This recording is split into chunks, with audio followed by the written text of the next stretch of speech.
Well, thank you so much for joining me for the second lecture. I want to start by summarizing the main points of what we learned up to now. And of course, the main point that I want to make is the idea that there are different continents of mathematics, and which you can imagine, it's a kind of built from a kind of a jigsaw puzzle. And what are the continents which we are specifically interested in these lectures? They are number theory, harmonic analysis, and geometry. And we have talked a little bit about them. And I have indicated that this man, Robert Langlands, shown here at his office at the Institute for Advanced Study in Princeton, has come up with what is now known as the Langlands Program. About 50 years ago, he wrote a letter to another prominent mathematician, André Weil, in which he outlined his ideas, which you can think of as building a bridge between two continents of mathematics, number theory and harmonic analysis. An interesting detail about Langlands: he speaks many languages. And I don't mean just speak, but fluently. He has written, articles and books in those languages. Apart from his native English, French, German, Russian, and Turkish. Even though he did not speak any languages other than English before he entered college. And, in recent years, I have collaborated with him, and we have exchanged many emails. And he would often write to me in Russian. And he kind of insisted that I would respond in Russian as well. And one day, he sent me a list of authors, Russian authors, that he read in Russian. And I have to say, I felt a little bit embarrassed because I wasn't sure that I have read as much in Russian, my native language, as he has. And I always wondered if this ability to learn different languages and being fluent in those languages maybe has something to do with the fact that he was able to come up with this really surprising and beautiful ideas connecting different subjects of mathematics. So, to set up the Langlands program, I talked about symmetry. And more specifically, I talked about symmetries the way it is realized or manifested in geometry. I talked about the round and square bottles and their symmetries. I talked about the sphere and its symmetry. I have talked about permutation groups. What I would like to do now is to talk about how symmetry is realized in another continent of mathematics, in another area of mathematics, namely number theory. So I want to talk about number theory proper. So I want to talk about numbers. Now, we have already discussed the integer numbers. Now, oftentimes we call them whole numbers, but mathematicians usually refer to them as integers. And what are they? They are the natural numbers, which we first learned by counting, 1, 2, 3, 4, and so on. Then there is 0. And then there are negative numbers, -1, -2, -3, and so on. And of course, it's a fascinating story of how mathematicians came up with these numbers, especially number 0 is a very mysterious number in some ways, which kind of took humanity many, millennia perhaps, to really come to grips with. Then next we study, when we talk about numbers, of course, integers are the ones which we see and observe and experience in our lives all the time. My phone number is an integer, right? My date of birth, the day of the month and the year are integers. My PIN number I use when I withdraw money from the ATM machine is an integer. Although that may change, I suppose. So, in the future technology, who knows? But we also encounter in real life, we also, in our day-to-day life, we also encounter numbers of slightly different nature. Namely, we also encounter ratios of integers, like the ones I've shown here. For instance, when we talk about prices, if you have $2.95, that is referring to a rational number, which is 2.95 divided by 100. Right? So this kind of numbers are also quite natural, and we're familiar. They're called rational numbers, by the way, not because they act rationally, but because they are ratios. So it creates a kind of a funny confusion for this terminology. So for many years, for a long time, mathematicians thought that these were all the numbers that we should ever consider. And for instance, Pythagoreans really thought that whatever, the real existing numbers, the real numbers, so to speak, are the fractions, are the rational numbers, and everything else somehow is non-existent. But this is very hard to make such an argument, because actually we encounter numbers which are not rational numbers as well, very quickly. For instance, if we look at the right triangle with two legs of length 1, then the hypotenuse, and this we know from the Pythagoras theorem, which I already mentioned at the beginning of these lectures, right? So we have 1 squared plus 1 squared should be equal to the hypotenuse squared. And so that's 2. And so then C is a number whose square is 2. And then we invent a symbol, square root. We invent a symbol to indicate what this means. We simply should read it as saying, this is a number such that when we square it, we get 2. It's called square root of 2. And now you can actually prove rather easily that this number cannot be represented as a fraction. It cannot be represented as a fraction. I'm not going to do this proof, but perhaps I leave it for you as an exercise. It's an interesting, it's a nice argument. It's a nice, or you can Google it again, so that we now have so many resources. It's a nice exercise. It's a nice argument to see how we deal with numbers like this. But the upshot is that this is not a rational number. It cannot be represented as a ratio. We call such numbers irrational. Again, it kind of sounds like we think they act irrationally, but in fact, that's not the case. It's just that they cannot be represented as ratios.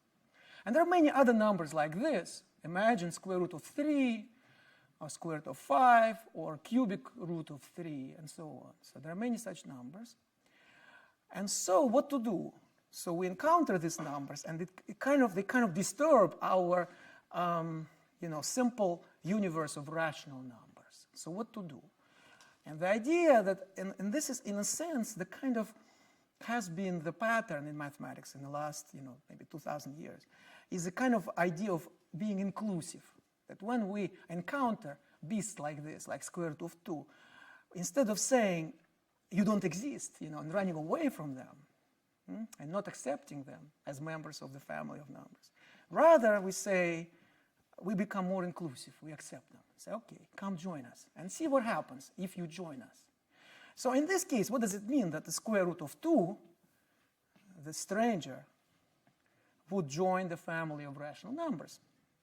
Well, first of all, if I already have the square root of 2, then I would want to have, so I already have a square root of 2. Then I would want to take twice square root of 2. That would also make sense, right? Why not? So I'm already kind of used to the fact that I can take twice of anything. So why not take twice square root of 2? Or 3 times square root of 2?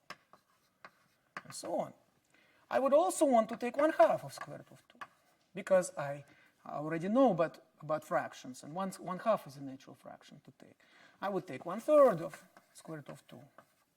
And so on. So the upshot is that once I introduce square root of 2 into the family of rational numbers, it would be natural to also consider all the numbers of the form p divided by q times square root of 2, where p and q are 2 integers, such as this, or maybe 11/15 times the square root of 2. is that all? Well, it's not quite all, because what about the initial numbers, the original numbers, the rational numbers, such as, m divided by n? They are also out there. So this is what we had to begin with. We had all the fractions from the beginning. We had all the fractions, m divided by n. By the way, when we say m divided by n, we have to remember that if these two numbers have common divisors, then we can cancel them out, right? So for example, if you have, say, m is equal to 10 and n is equal to 15, you can write this as 2 times 5, and this is 3 times 5, and then we can cancel them out and write 2 divided by 3. So that means that a given rational number has many different representations as fractions. The same number, for example, can be represented as 2 over 3 or 10 over 15. Or you can continue like this. But there is always one representation for which these two, which are, by the way, called, as you know, numerator and denominator, have no common divisors. So that would be a kind of a special canonical representation for a rational number.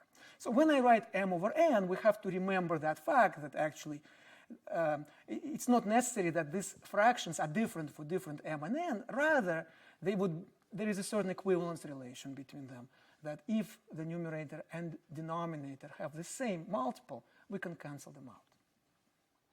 Okay, so initially we have m over n, all of these numbers, with subject to this rule.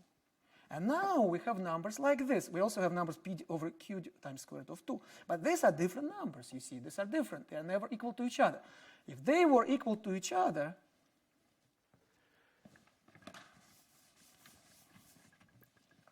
if m over n could be written as p over q times square root of 2, then I could multiply both sides by q, divide both sides by p, and I would get m times q divided by m times p. So that then I would be able to represent the square root of 2 as a ratio of two integers, which I already said that's not possible. So not possible. Not possible. So this cannot be true. Therefore, this cannot be true. So they are different numbers. But when we work with numbers, what do we care about? We care about operations on those numbers. And the operations we have are addition, subtraction, multiplication, and division, right? And that's what we have on the original family of rational numbers. But now we have this stranger, square root of 2, that is being added to the mix. And now, but we would like to preserve these operations. So we see that we can already, if we want to be able to multiply, we should be able to multiply square root of 2 by a fraction. But in addition to that, we should also be able to add the numbers of different nature. So for example, we would want to say to also include numbers m over n plus p over q times square root of 2. And now this set of all possible expressions like this, so a rational number plus another rational number times square root of 2 is already complete, closed, as we say, under the two operations, or four operations, addition, multiplication, subtraction, and division, you see. And you can see that very clearly. So let me just give you one example. So let's say I take 2 plus 1/3 times square root of 2. And I multiply. So clearly, you can add two such numbers to each other just by adding this part and this part. So that's clear. What's less clear, perhaps, is you can multiply two such numbers. But that's also true, because, for example, I can take this, and here I would take 1/2 minus 3 times square root of 2, let's say. Okay? So how to multiply them? You simply open the brackets. So you find 2 times 1/2 minus 2 times 3 times square root of 2 plus 1/3 times 1/2 times square root of 2. It doesn't matter in which order we multiply them. And finally, we have minus 1/3 times 3 times square root of 2 times square root of 2. So this is 1. This is minus 6 square root of 2. This is plus 1/6 square root of 2. So far, we encounter only the numbers of the same kind, because either rational or rational times square root of 2. Rational times square root of 2.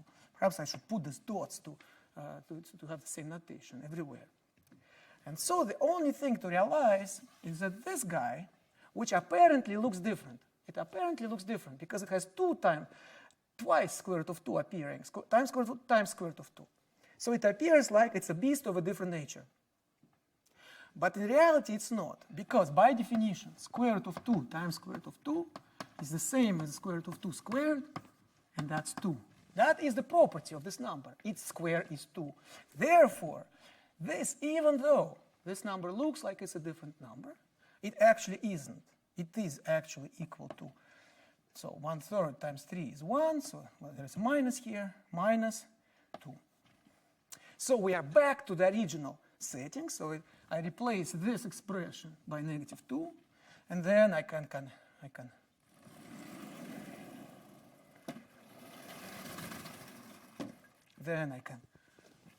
combine the terms, this one with this one, this one with this one, and the result will be -1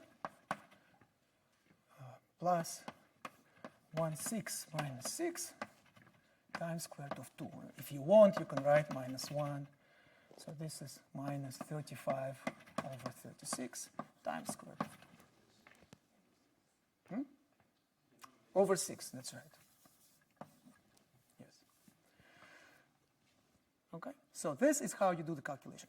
So what have we done? We realized that this number is not interesting to look at it by itself. It is interesting, rather, to add it to the family of numbers we had before. The family of numbers we had before was the set of all rational numbers, and this new guy actually can interact with them.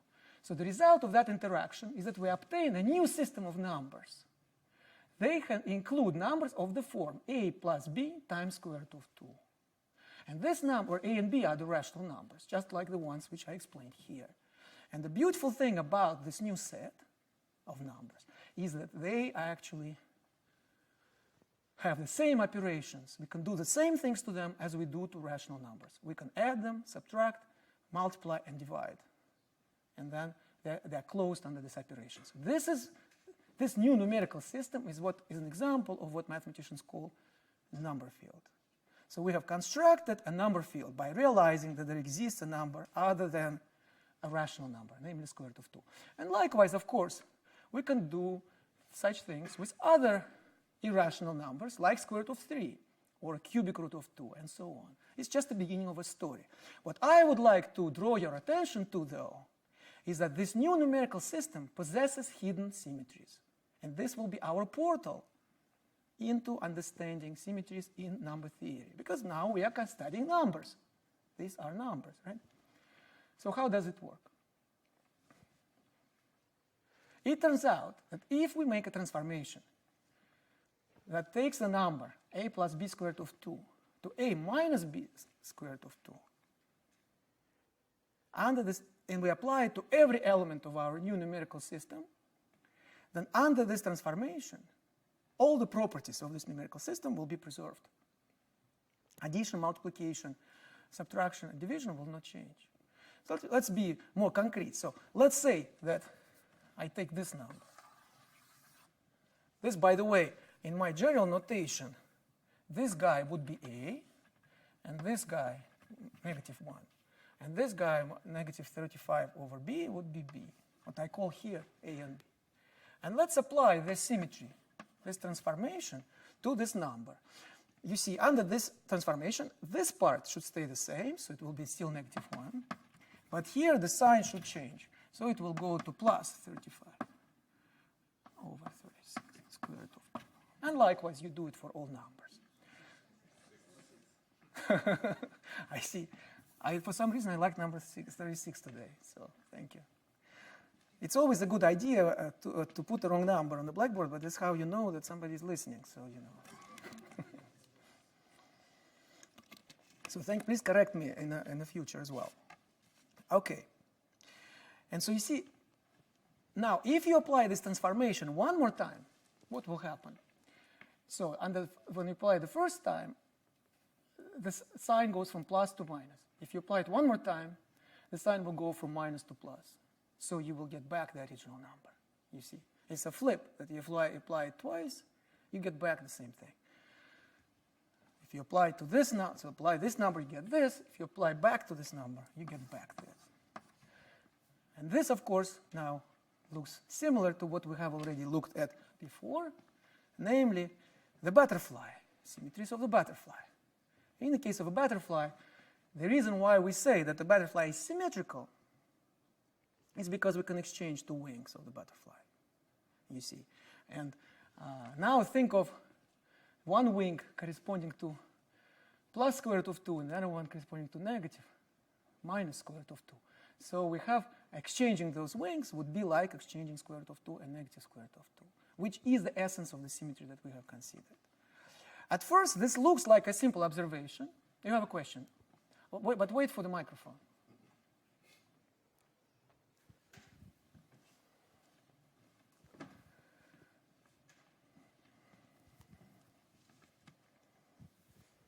I guess I still don't understand what's so special when we added the square root of we added numbers of the form a plus b root 2, and we looked at those. Because even if you have like the regular rational numbers, if you apply the same thing, won't that be the same thing? If you make them all negative, then you make them all negative again. Won't that just to apply this transformation?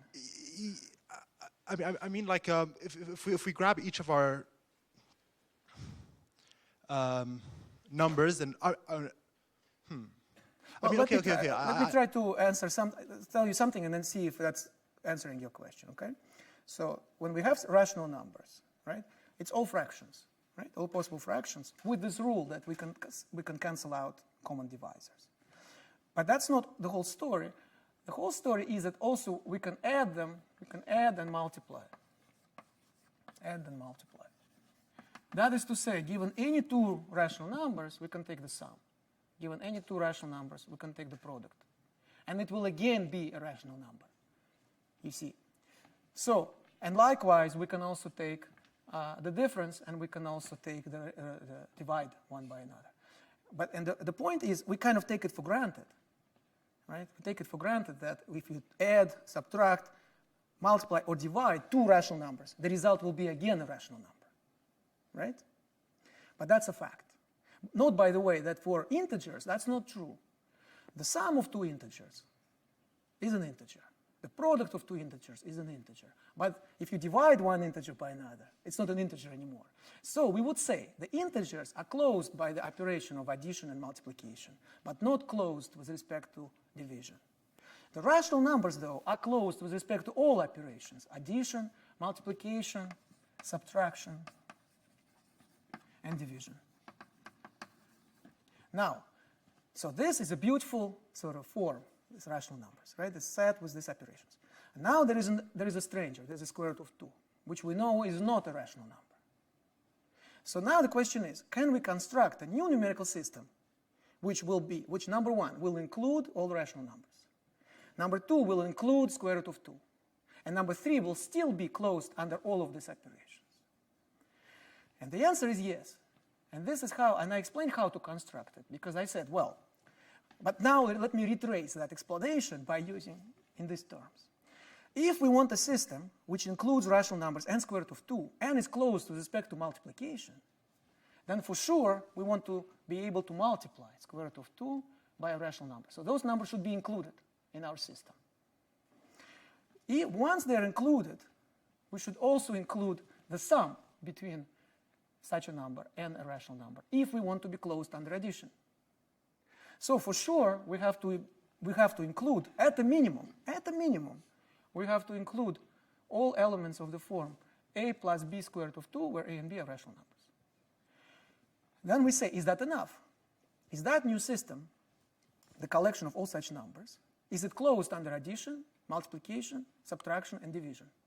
And I have demonstrated that it is closed under addition and multiplication. Well, I have demonstrated it using an example. In the case of multiplication, in the case of addition, it's more or less obvious. In the case of multiplication, I have demonstrated using this example. Subtraction is also obvious. Division, I have not demonstrated. And I want to leave it as an exercise. Okay? But it is true. So my claim is that this new set of numbers possesses the same property as the set of rational numbers. Namely, it is closed under addition, multiplication, subtraction, and division. And such entities, such sets, are called fields. So in this case, we obtain this field out of rational numbers by adjoining square root of 2. Such fields are called number fields. Is that clear now? Okay, great. And so, well, thank you for asking, because sometimes when I explain these things, I might run too quickly over this explanation. And so it's always good to retrace and to explain in more detail. But now we discover a new thing, a new system, which we didn't have before. In the case of rational numbers, it was not possible to have a symmetry which preserves all the operations. But in the case of this new numerical system, there is an obvious symmetry exchanging square root of 2 and negative square root of 2. Now you might ask, why this exchanging square root of 2 and negative square root of 2, why should it preserve all the operations? For a very simple reason, that in fact, I kind of lied a little bit in the beginning, because I said, remember when I introduced this number, I used the Pythagoras theorem, and I said that this number appears as a solution of the equation c squared equals 2. And then I said that would be square root of 2. Now, I was justified to say that because I was talking about a length of a hypotenuse of a triangle, which we know that the length is always a positive number, or 0. Okay? But in fact, if we look more deeply, we'll realize that this equation has two solutions. Not only square root of 2, but also negative square root of 2. Now, that one cannot be realized as the length of a side of a triangle, but it's out there. And it will be included in our family, namely as an element for which a is 0 and b is equal to negative 1. But the fact that both of these numbers satisfy the same equation, that makes them kind of indistinguishable, makes them into these two wings of a butterfly. This is the reason why this transformation preserves all the operations. The fact that, in fact, this number appeared as a solution of an equation, but it's not the only solution. There are, in fact, two solutions. And it's kind of, when you realize this, it almost sounds trivial. So what? Okay, so there is square root of 2 and negative square root of 2. When you square, you get the same thing.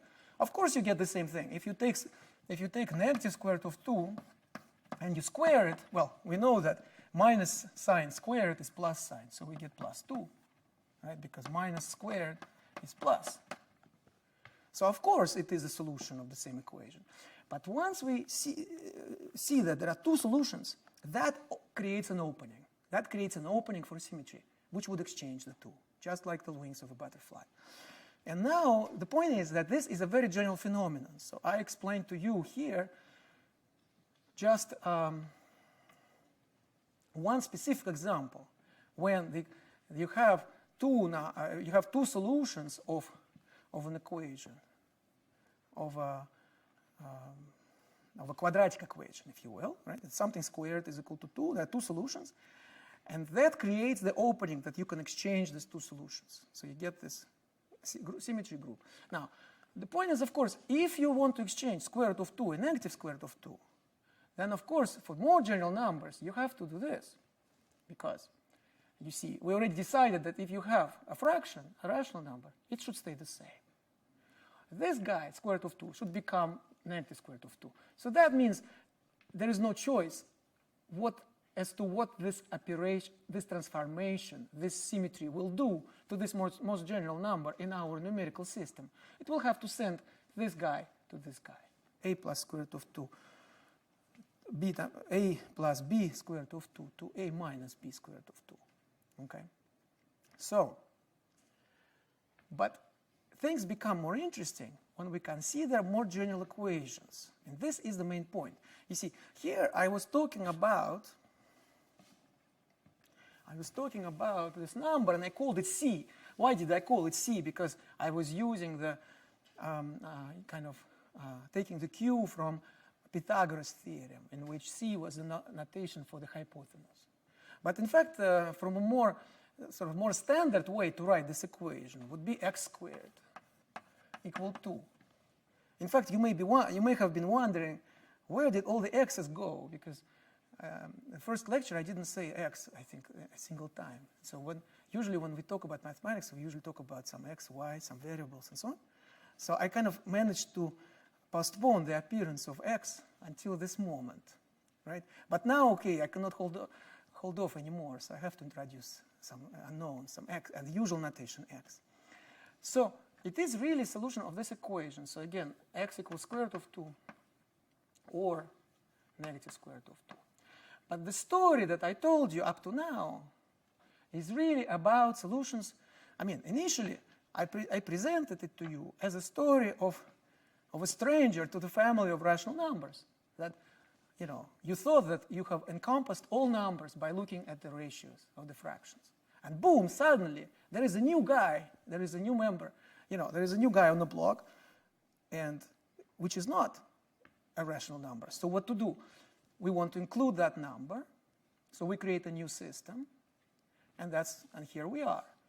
But now that we have discussed the possibility of the symmetry, now that we have discussed that square root of 2 and negative square root of 2 actually are the characters, that it's not just the square root of 2, which we have added, if you will, but we have added both square root of 2 and negative square root of 2 because they are inseparable in some sense. They are both solutions of the same equation. Now that we have phrased it in this way, it becomes more clear what this story is about. The story is about finding solutions of equations like this.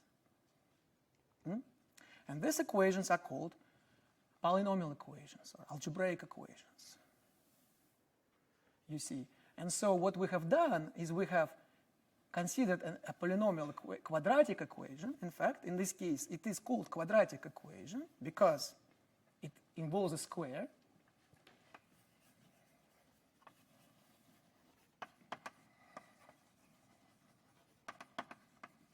Quadratic equation. The coefficients of the equation are integers. The coefficient in front of x squared is 1. The coefficient in front of, you know, the coefficient, the free term is 2. They're actually integers. But the solutions are not integers, not even rational numbers. And that creates a possibility for introducing a new numerical system, you see. But the initial object of interest really is a quadratic equation. Is that clear? Are there any questions? Okay. Yes? Microphone. Hi. All right. So the equation x squared equals 2 has two solutions, as you pointed out, x equals root 2 and negative root 2. Correct. But for the equation x cubed equals to 2, there are 3. There will be 3 solutions. Exactly. Yes. Exactly. And so you are already thinking ahead. What we'll do next, that's right. We will be considering equations of higher order or higher degree, for example, cubic equations and quartic equations. And we will be interested in finding out what kind of solutions these equations have. You see, correct, it's absolutely correct. So you had a question also. Well, you said you were integrating this new guy into this old society, but you're not really embedding him, right? That's right. So I'm integrating, meaning I'm not necessarily co-opting, you know, like right. absorbing. So I'm not absorbing. you wouldn't say square root of 2 lives between 1.4 and 1.5. It's just somewhere. That would be another way. For that, you would need to introduce real numbers, right? And so then it would be a number line and so on. So that's another approach altogether. For now, I'm taking kind of a minimalist approach, where I know for a fact that square root of 2 cannot be written as a fraction. I did not prove this. But all of you can find the proof by yourselves or by Googling it or whatever. So that's a fact, that it's not a Not even a positive or negative number. It's just something. For now, it's not even. Well, yes, correct. So my point is, in fact, that from my point of view, square root of 2 and negative square root of 2 are indistinguishable. They are both solutions of the same equation. And the equation was written by using numbers I already knew, namely rational numbers. In fact, they are integers. Coefficients are integers. But the remarkable thing happens. The equation can be written by using only integers. But it does not have solutions in the realm of integers. It doesn't even have solutions in the realm of rational numbers. And then we say, well, what to do with these numbers? So they're clearly not members of our family of rational numbers. So we say, let's adjoin it. Adjoin them. And I explain what the process of adjoining means. It means it's not just taking all rational numbers and just square root of 2. That wouldn't work because that new collection would not be closed under the operations of addition, multiplication, and so on. So to have that property, we need to adjoin all guys like this, you see. And then once we do that, we realize that this new collection of numbers has a symmetry, something the original collection of numbers, the rational numbers, did not have. And that is the source of symmetries in number theory, that they appear when we start adjoining solutions of equations which are with coefficients in a particular domain, such as rational numbers. But solutions are not in that domain, you see. So that is the process that we're considering here. And in fact, the group of symmetries of a number field like this now today is known as a Galois group. As a Galois group. Boris Galois was a brilliant French mathematician who was killed in a duel before he even turned 21. And it's really an incredible story because he actually completed his manuscript on the night, on the eve of his death, on the eve of his duel. And he was writing hurriedly his formulas so that they would survive him. And there is actually this manuscript is available, exists in archives. And there's a line in there when he stops and he says, I have no more time. I have no more time. And, I always thought about this, Here is this young man, 20 years old. And, my guess is that somehow deep inside he knows he's going to die, he's going to be killed tomorrow. So what is he doing? I kind of picture him, sitting in candlelight at his home and writing. And what is he writing? He's not writing a letter to his beloved, He's writing his mathematical theory. He's writing down his mathematical discoveries. He discovered something which no one else had at the time, and he wanted to share it with us. Because, if you think about it, what value is mathematics if you don't share it? What value is it if you know some formula, but no one else does? It acquires this tremendous value when we share it, just like love. And so to me, it's almost like I want to say what he's writing, in fact, is a kind of is a love letter. It's a love letter, but to all of us. So we can all share and use and enjoy. That's what, to me, he was doing. You have a question? Yes. So here you are saying that the equations are like the objects that you're working with. But, that's great for polynomials, but can you do this for transcendental numbers? So the numbers which we'll discuss now are not transcendental numbers. We will discuss numbers which appear as solutions of polynomial equations with coefficients in rational numbers. Such numbers are called algebraic numbers. Transcendental numbers are everything else. So they're kind of beyond the scope of our discussion here. But they could also, amongst transcendental numbers, you could also set up these ideas of Galois theory, but they will look slightly differently. There was another question.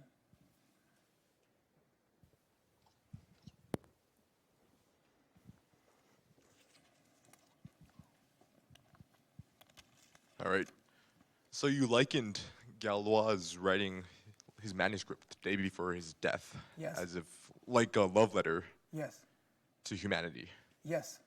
And that really reminds me of your movie, The Rights of Love and Math, where you inscribe an equation on the woman's belly the day or the moments before your death. My characters. Would you say yes, your character's death.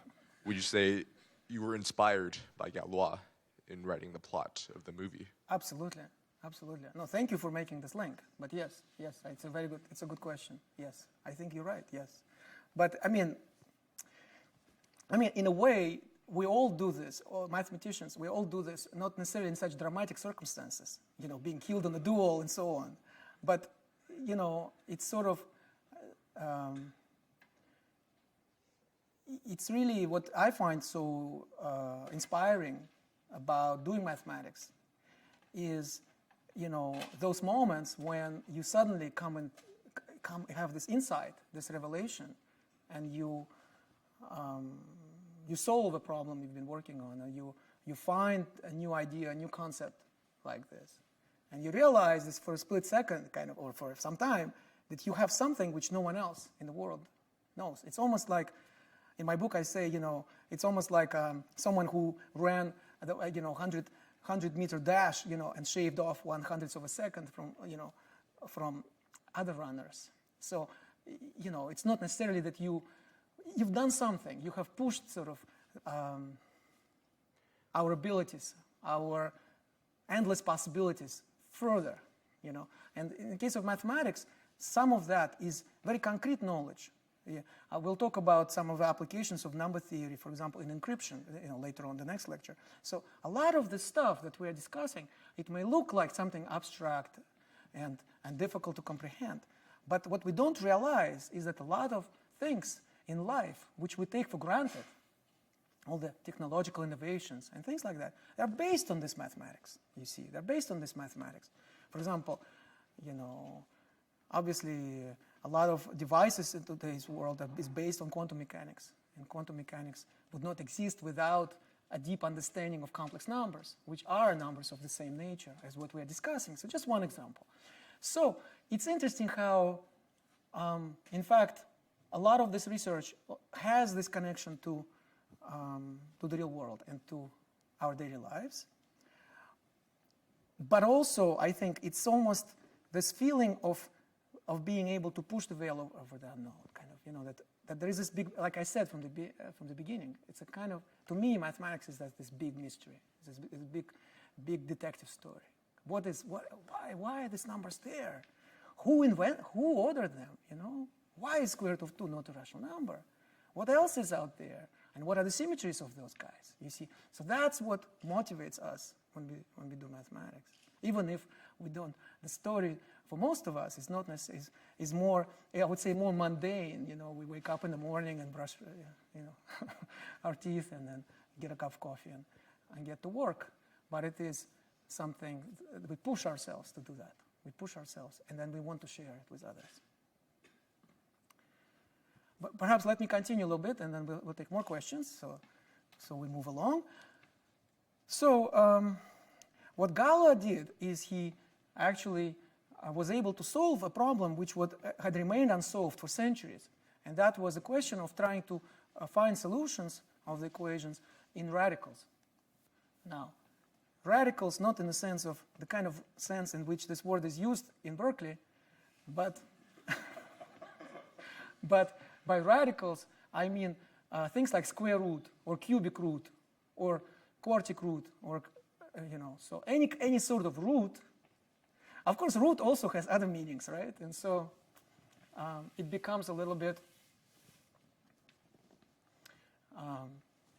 there is a certain clash always between the meanings of words that we use in our daily lives and the meanings that we assign in mathematics.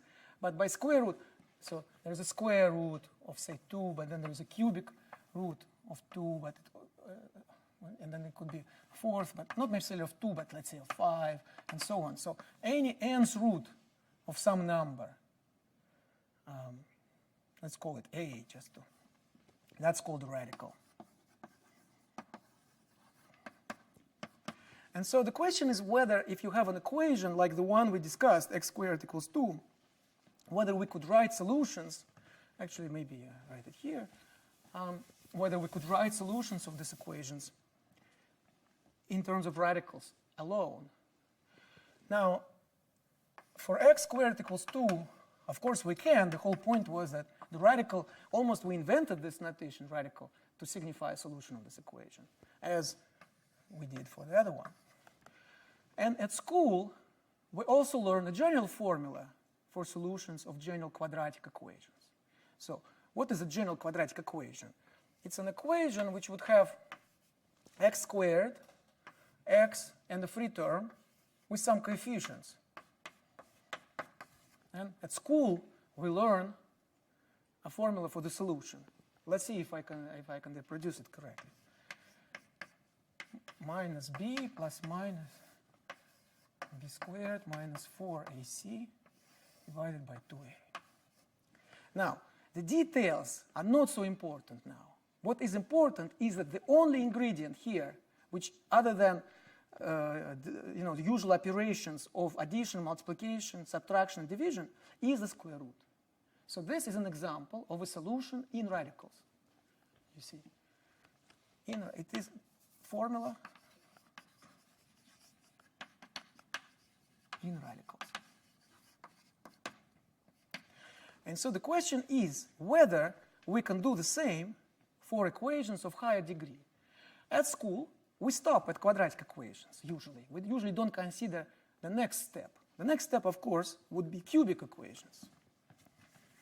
Cubic equation would involve x cubed as well as x squared, x, and a free term. And then we put coefficients. Let's say ax cubed plus bx squared plus cx plus d. The question is whether we could write a formula for the solution of this equation in terms of a, b, c, and d, which would only involve square root and cubic root. That would also be a formula in radicals. It turns out that this is possible.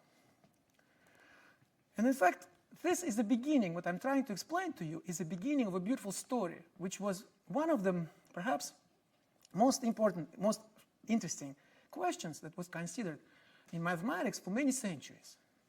Perhaps I should mention that even for quadratic equations, the formula appeared in the work of Persian mathematician Al-Khwarizmi, who lived more or less in the 8th, 9th century. So in his book, which was published in the year 820, so you see how many years, almost 1200 years ago, although some of these formulas were known even to Diophantus, a Greek mathematician, even about 600 years earlier, apparently. But he published this very influential book, which had in the title the word Algebra. The book was written in Arabic. This, by the way, is a stamp which was issued for the 1200th anniversary of his birth in the Soviet Union. So it still says SSR, Soviet Union. It's a very nice picture. And this is a picture, this is a page from his book. The book, which had in the title, was written in Arabic, had the word algebra, which more or less has to do with substitution, completion, and so on. And guess what? That gave the name algebra. Algebra led to algebra. And his own name, Al-Khwarizmi, which was for many years mispronounced as algorithmi, gave rise to the word algorithm. So this guy somehow combined some of the most important concepts that we use today. That's for quadratic equations. That's for this equation. This formula essentially is contained in different notation and so on in his book. As for the cubic equation, this had to wait for for about 700 years. So here is a formula, just to give you an idea what it looks like in the case of a cubic equation of special kind, for which there is this coefficient is 1 and this coefficient is 0. So you only have x cubed, x, and the free term. This is a formula, and what matters to me is that it involves the cubic root and the quadratic root, you see. This formula is usually called the Cardano formula, and it is part of one of the most the biggest controversy in the history of mathematics. I would say even a big scandal in the history of mathematics. And so just to give, I'm kind of short on time, but I want to give you kind of a short story, a short synopsis of what happened, which is that the formula was essentially obtained by a mathematician Dal Ferro, Italian mathematician, who worked in Bologna at the beginning of the 16th century. But in those days, mathematicians did not publish their stuff. Why? Because they actually had competitions. they would have competition with another mathematician, and they would pose questions to each other. So for example, if he knows a formula for a general cubic equation, he would ask his colleague to answer, and if the guy doesn't know, he'll say, well, I have a solution. So the other guy asked him the same, and he would solve, right? So there was an incentive to keep this formula secret. And that's how, by the way, they gave jobs to mathematicians, if they could win those competitions. So different from how it's done today, you know, which actually for the better, perhaps. So this was not known, but then there was another mathematician, Tartaglia, who actually in a contest with a student, Fiore, student of Dalfero, revealed that he also obtained independently a formula. And then the story becomes more murky, because 4 years later, Tartaglia divulged his secret formula to Cardano, who was a very interesting guy. He was a physician, he was a mathematician, he was an astrologist, he was a big gambler. Fascinating story. And a big swindler of sorts, you know. He was a smooth talker, let's just say. He was able to convince Tartaglia to tell him the formula and promise that he would not tell to anyone. Now, 4 years, and he actually, and he didn't, for 4 years, he didn't. But then he found out that, in fact, the formula was first obtained by Dalfero, because he visited Dalfero, Cardano visited Dalfero with his student Ferrari, and learned from Dalfero's son-in-law about Dalfero's formula. So then Cardano said, all bets are off, because I will not be divulging Tartaglia's formula, I would be divulging Dalfero's formula. So, soon after that, 2 years later, in 1545, Cardano published his book, which kind of was considered one of the most important books of the Renaissance. And it was called Ars Magna, which means great art. And it was called The Great Art, but the subtitle is The Rules of Algebra. So you see, the Renaissance people understood that the great art and algebra were not so far apart, you know. And so, of course, Tartaglia was livid, and he spent the rest of his life kind of trying to convince others that he was, he did the wrong thing. Although, to Cardano's credit, he did explain the story. He did tell the story of Tartaglia discovering and so on. And so, but the funny thing is, of course, that today this formula is usually referred to as Cardano's formula, even though it should properly be referred as Dalfero or Dalfero Tartaglia. Sometimes it's called Cardano / Tartaglia. Anyway, it's a fascinating story. And one more interesting episode is that the student of Cardano, this guy Ferrari, Ludovico Ferrari, was able to discover a formula for the solutions of the quartic equation, the equation of degree 4, also in terms of radicals. So it involves square root, cubic root, and the root of 4th degree. And then Ferrari kind of destroyed Tartaglia, because Tartaglia was very angry at Cardano and he wanted to have a competition with him. And Ferrari said that as a student he would represent Cardano. And basically they had a big contest in Milano in 1548, which was administered, the arbiter was the governor. So it was like a big deal, like everybody was there. And by all accounts, Ferrari basically destroyed Tartaglia, after which Tartaglia was fired from his job, you know. So it's a brutal ages, you know. And so that is a drama. You know, sometimes we talk about these formulas and we say, well, you know, there's this formula, there's that formula. But can you imagine the kind of drama that actually was unfolding as mathematicians were trying to find those formulas? The stakes were high. So let's summarize. We got the formula for the quadratic equations. We got the formula for the cubic equations. We got the formula for the quartic equations of degree 4, right? In terms of radicals. What about degree 5? Now we kind of feel confident that perhaps for degree 5, quintic equations, there is also a formula, maybe with fifth root involved, the root of fifth power, and so on, 6th degree and so on. So that question was not answered for the next 300 years. And it was Galois who answered that question. And against all expectations, what he did, what Galois did, is actually he proved that no such formula exists. That actually quadratic equations, cubic equations, quartic equations are kind of a fluke. Just because they have low degree, only 2, 3, or 4, that you can have kind of a formula, elementary formula, like the ones we have considered. But for equations of degree 5 and higher, no such formula exists, you see. How did Galois establish that?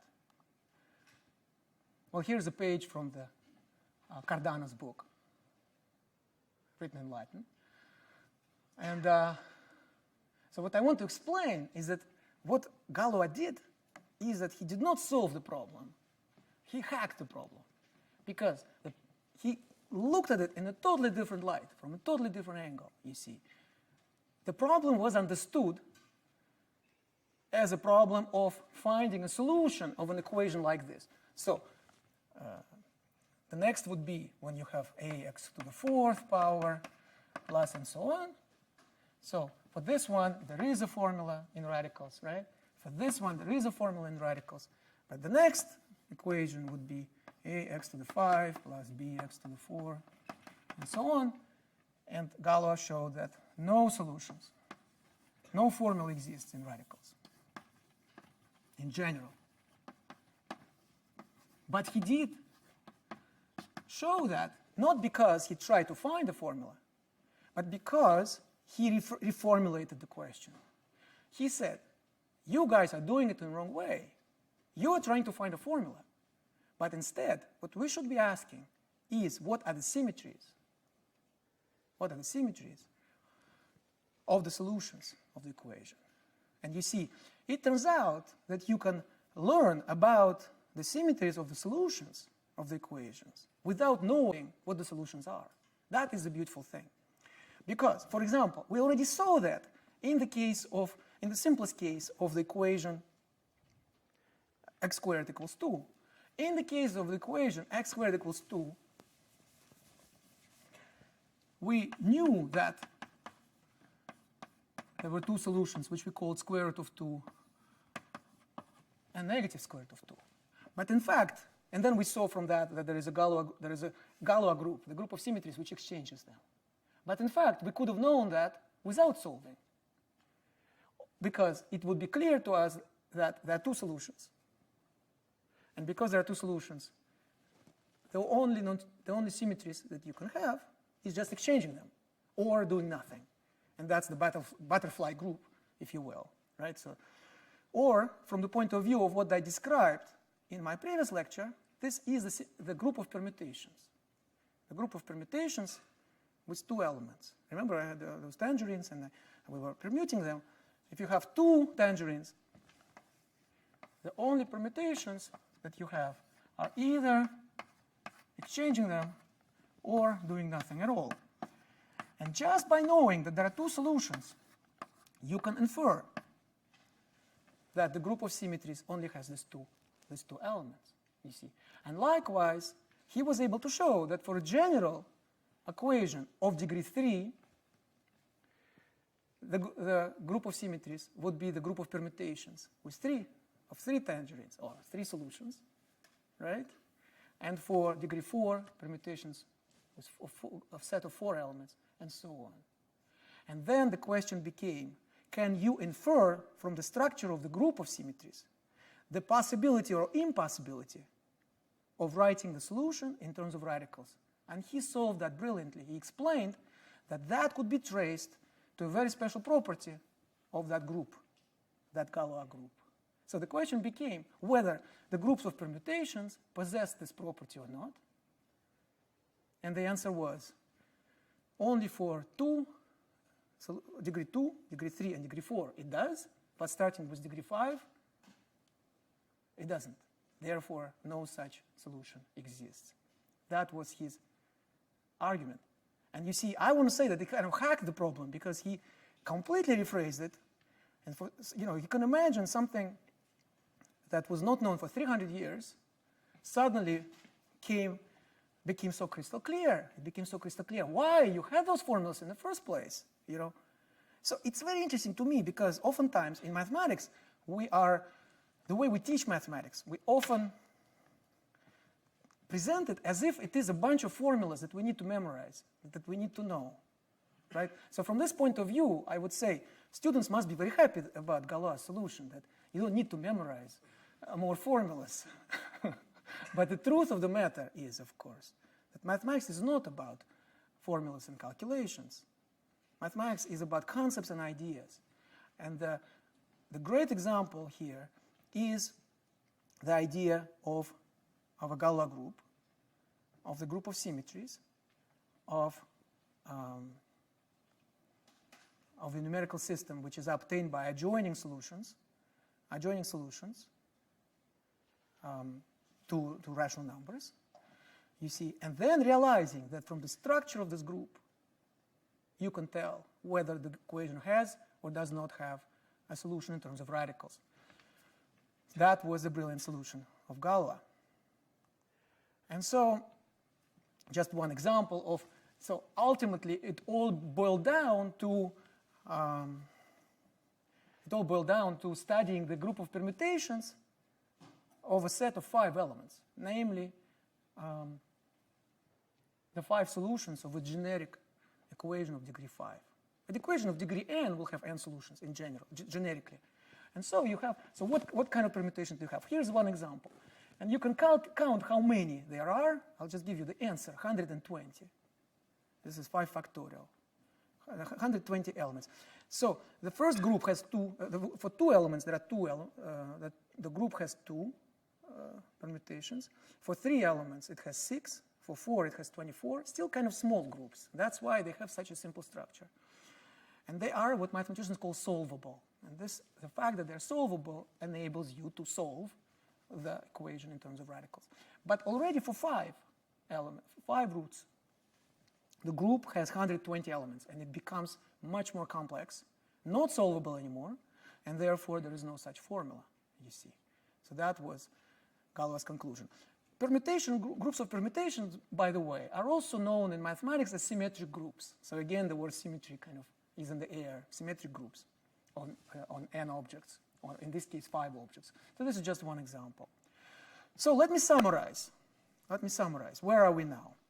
So you see, I told you that in these lectures, I would like to speak about 3 different continents of mathematics, about number theory, harmonic analysis, and geometry.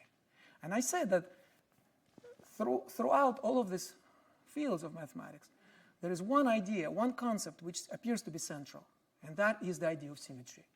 In the first lecture, we discussed how symmetry is realized in geometry. We talked about geometric objects, different transformations of those objects, and how those transformations gave rise to what we called a group of symmetries. In this lecture, we discussed the appearance of symmetry in the theory of numbers. And as you see, that there are some elements here which are kind of similar to what we saw in geometry. For instance, the appearance of these groups of permutation.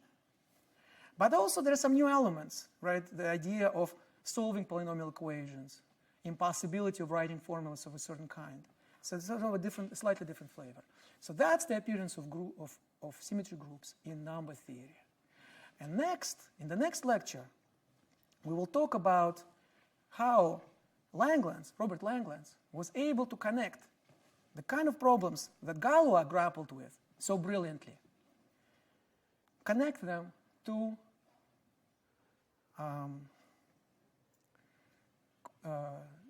another continent of mathematics, namely harmonic analysis, and what role symmetry groups play in that third continent of mathematics, harmonic analysis. This is, by the way, a photograph which appeared in a recent profile of Robert Langlands in Toronto Star. And one of the reasons I wanted to show it to you is that you can see behind him a blackboard on which he tried to explain to the journalist the main ingredients of the Langlands program. And what do you see just above his head is Galois theory. So Galois theory, just the theory that we have discussed here today. But now there is a lot more to come. Now, in the next lecture, we'll talk about the Langlands program proper. And we'll talk about the greatest problem in all of mathematics, history of mathematics, called the Fermat's last theorem, and the way it was solved by using ideas of the Langlands program. Thank you very much.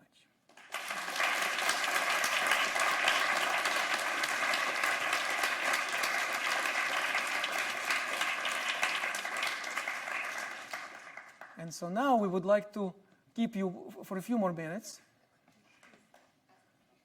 And now, first questions. Yes, first of all, are there any questions? Okay, so we have a bunch of questions over there.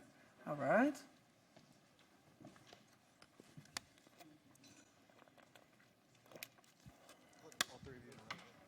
Okay. My question is just a matter of clarifying an example in Galois theory. Yes. So Galois theory for an algebraic field associates a group. So I'm curious, what is the Galois group for the rational numbers? For the rational numbers, a Galois group is trivial. So we would say, mathematicians would say it's trivial. So there is a, you know, in mathematics sometimes we have examples which are trivial. We call them trivial. Trivial means that it's not empty, but it's something, but it's kind of not really interesting, so to speak. So what would be the simplest group ever? That would be a group which has only one element, you see. So it has one element, but we can compose it to itself, you know, like there is an operation on it, namely it plus itself is itself again, you see. So it is like a group. You think about element 0. So think about 0. So 0 plus 0 is 0.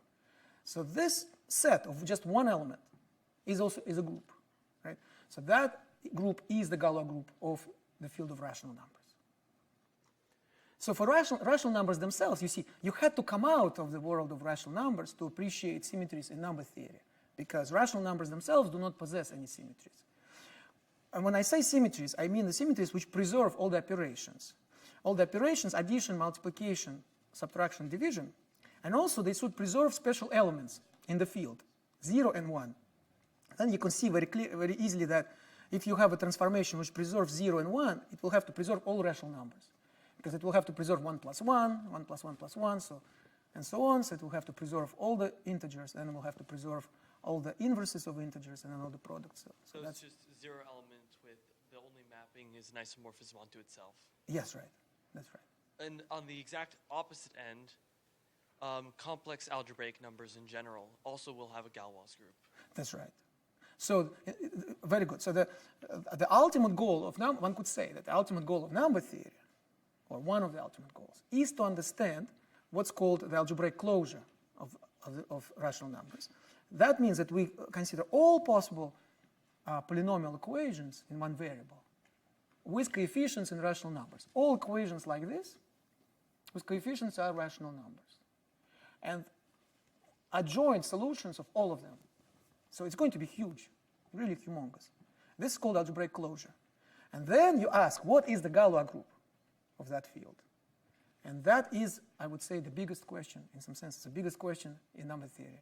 And there is no simple answer. But in some ways, the Langlands program, so one way to say what Langlands program is about, it's about describing what this Galois group is.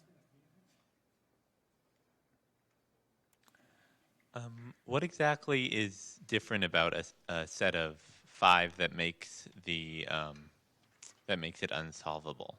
Okay, so first I have to explain what solvable means, right, for a group.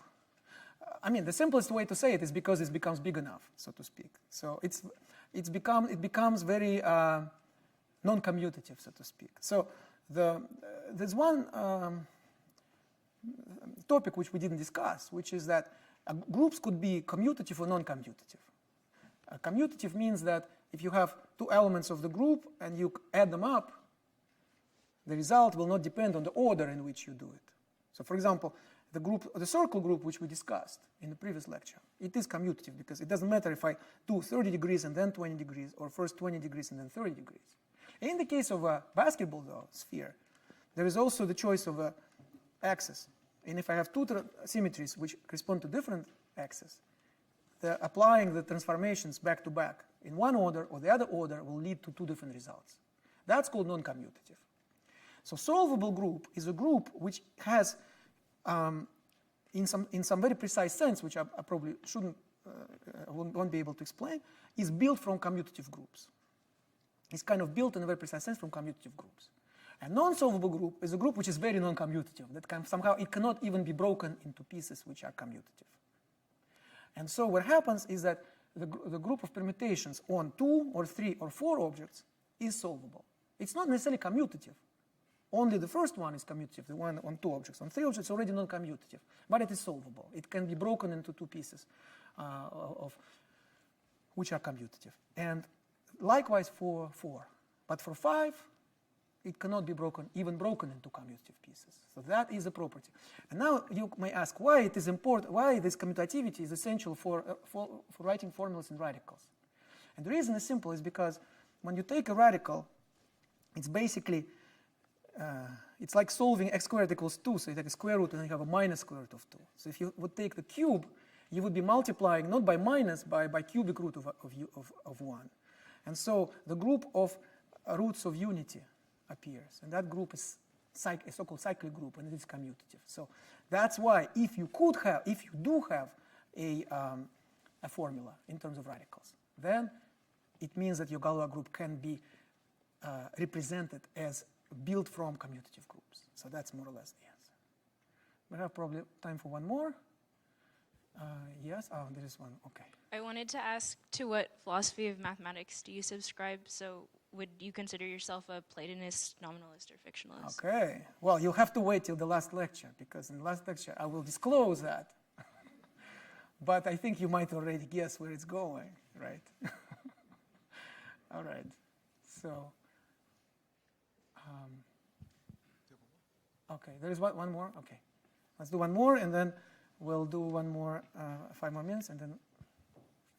Yeah, just one question about Galois. If I remember right, there were no groups back then when Galois was working on that problem. The notion of a group That's right. So he wasn't introduced in the notion of a mathematics. group. That's So right. that makes it even more astonishing that all these theorems weren't in place that we now have about groups and Correct. solvability and stuff. Correct. That's right. So that's a very important point, which is that, in fact, it would be already brilliant if he kind of if the theory of groups existed and he kind of applied it to number theory, but in fact he himself was forced to formulate groups abstractly, even though they were used by others, but not without sort of like really conceptualizing them. And I should say that, in fact, a few years before Galois, Niels Henrik Abel, great Norwegian mathematician, also showed that there are no solutions in radicals for equations of degree 5 or more. But his proof was not as conceptual as Galois. He did not isolate the concept of Galois group as the central character of the story. So even though he does deserve credit as one who independently obtained the proof, but Galois' proof certainly is the right one, so to speak, in the sense that this is what we teach our students today, is Galois' proof, which he wrote, was scribbling in candlelight on the eve of his duel. So, okay, I'm just curious about the buses. How are we doing with the buses? So, I mean, I'm happy to stay here for another hour and answer questions. But maybe someone should check on the buses. But shall we do another one, or we'll need? Okay. All right. So you will hold on 1 second. All right.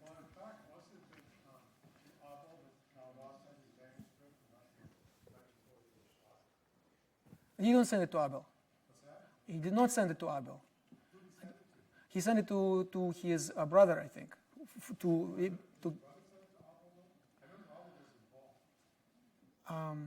He was involved in the problem. Right.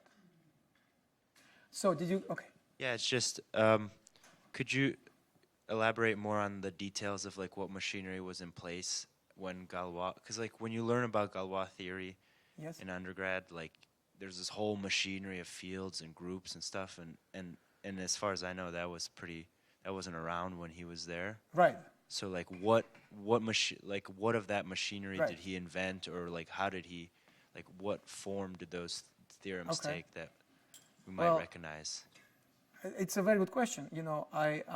First of all, I have to say I'm not a historian. So I certainly read enough to know the basic outline of the story.